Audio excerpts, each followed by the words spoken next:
Don, what do you feel is the biggest misperception about what you do at Triterra? Oh, geez. I think the hard thing is that we're always out there to, I don't know how to say it.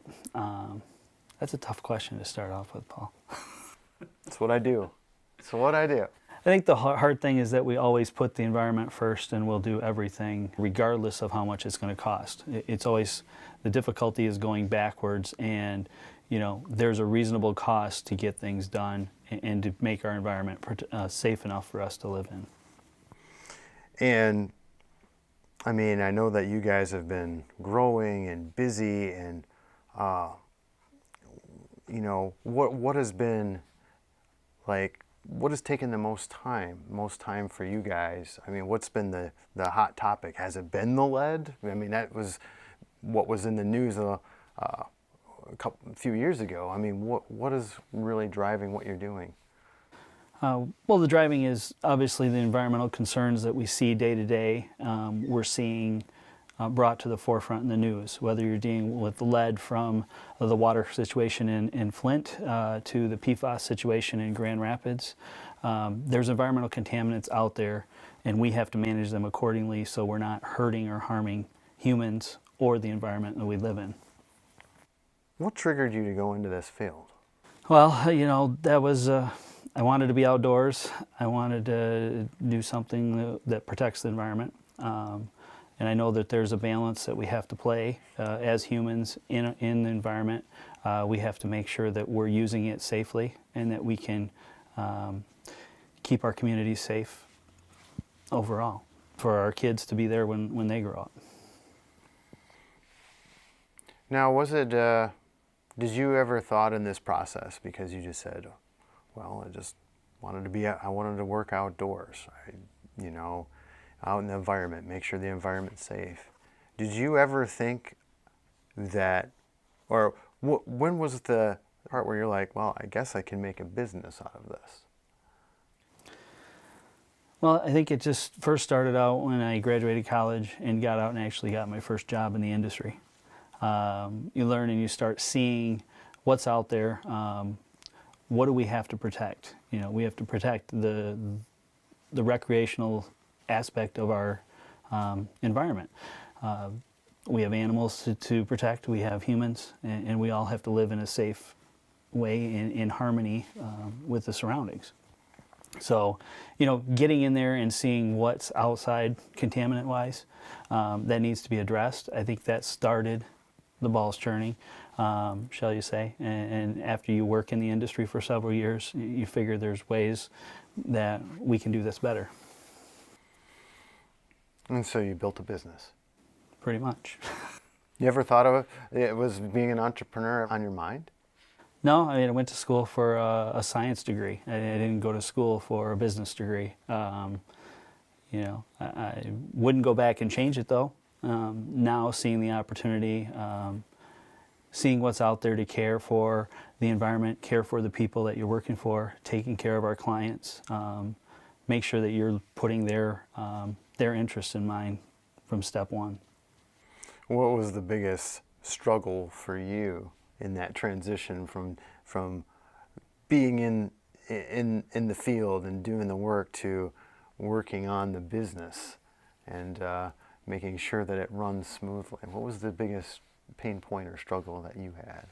Well, I think initially the biggest pain point was knowing I can't do it all. I think sometimes we all take on too much or think you don't necessarily need the help along the way. But the biggest thing that I've learned over the last several years is how important a good quality team of staff behind you is. When you get the right mix of a team and everybody can take their part, you can create or you can handle a lot more and make a bigger difference overall. Now, this entrepreneurial bug has kind of carried you over into a different industry. Yeah, a little bit. We go from a professional services firm to now a restaurant in Eaton Rapids. That's been an interesting challenge. It's a different set of problems that you don't necessarily see in my normal job. Why'd you make that leap? What was the, I mean, because there's Triterra, the environmental consulting and, business, and then there's Eaton Craft Company, a restaurant. There's not a lot of intertwining there. No, there's not. Sometimes it seems simpler when you're looking at it. One of the things that I've always come together on is making communities better. That's one of the things there, and you get involved. I'm from Eaton Rapids, born and raised, and I went back and I currently reside there. So I have a little bit of, or I have a tie to the community, and it has potential being right on the Grand River of what it can be, and it needs some assistance to say get over that hump. And one thing, or one way that I felt I could get involved was bring a nicer restaurant to town, and start changing what's there in town, and not just saying something about how to change it, but put some skin in the game and show everybody else we can make a difference. One of those put up or shut up moments, huh? Sure.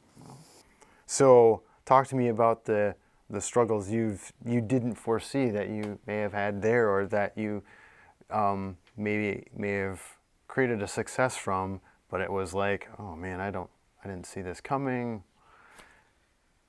Well, I think there's been so many of those in that case, Paul. Having kitchen trouble, having front of house trouble, not dealing with mechanical problems that your building may have, in a situation where you rent.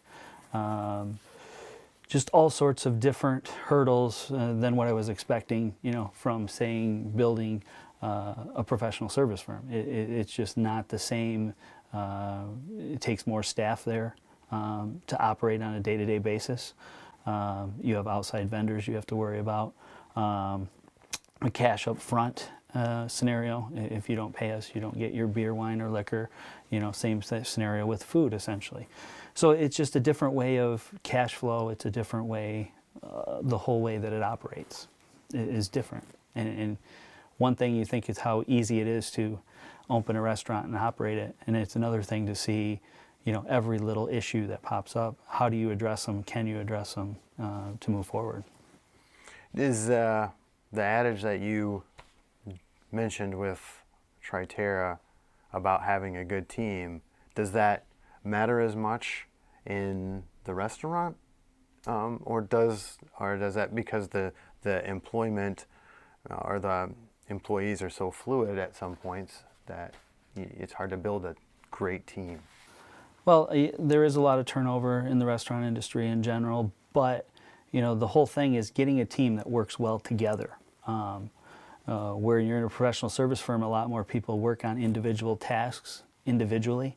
When it comes to a restaurant, you really need a team that works together daily, from the first person taking the order to that getting back to the kitchen to get the kitchen to prepare the food correctly, to somebody bringing it out before it's cold, or you have a bartender behind the bar serving drinks, and there's a constant mix of a lot of interaction among employees, not just dealing with your customers as well.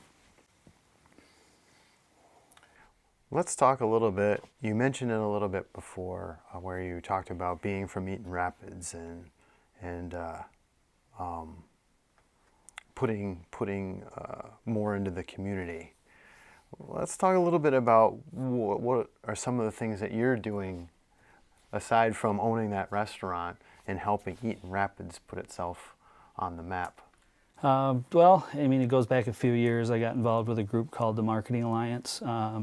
Their original target was to draw more people into Eaton Rapids. The hard thing was it was several different community organizations that came together that weren't necessarily communicating real well, weren't necessarily putting all their wants on the table and working towards them as a collective group. That was the intention of that group. Now we've pushed forward towards a Michigan Main Street community model, which really then there's a centralized director that can take on a lot of these and get a better coordination. They've always said it takes a village, and in a lot of cases it does. You can accomplish a lot more if everybody's on the same page and going in the same direction. So how are you fitting this in, being an owner of two very different businesses, and then leading the charge for uplifting Eaton Rapids at the same time. What's the secret sauce here? There isn't one. There's not enough time in the day, Paul, to make it simply stated. You know, and that takes into other outside extracurricular activities too. So luckily I have a very understanding wife at home, and I have 2 kids that luckily are pretty good overall, where we don't have to deal with a lot of problems at this point. So, you know, I've been very fortunate to have some understanding sides of home life. You know, not always being there with a lot of other activities, but you know, you just keep plugging away, Paul, and eventually you're going to get there and your goals are going to be reached. So, well, talking about goals being reached and organizing yourself and juggling the many hats that you have, you've partaken in quite a few leadership, I don't want to call them just seminars, because sometimes they're multi-month or multi-week or multi-day things, such as Leadership Lansing, and yeah, there was one you were talking to me about you spent 2 days at. Talk to me about those. Why invest your time and, in some cases, money into something like that when you are doing all these other things? Why do that? well, I mean, the real question, I think, goes backwards, Paul, is why not? You know, we're always out there to better ourselves individually, as well as ways that we can make a better or bigger impact in the community around us. So, you know, I can always learn more. I'm not one that considers I do things right all the time. You know, sure, we try to, or we think we do, but we don't always know the outcomes till after they've happened. So anything there that can help me along the way, or give me better qualities that I can help a team work better from a leadership standpoint, I'm all for.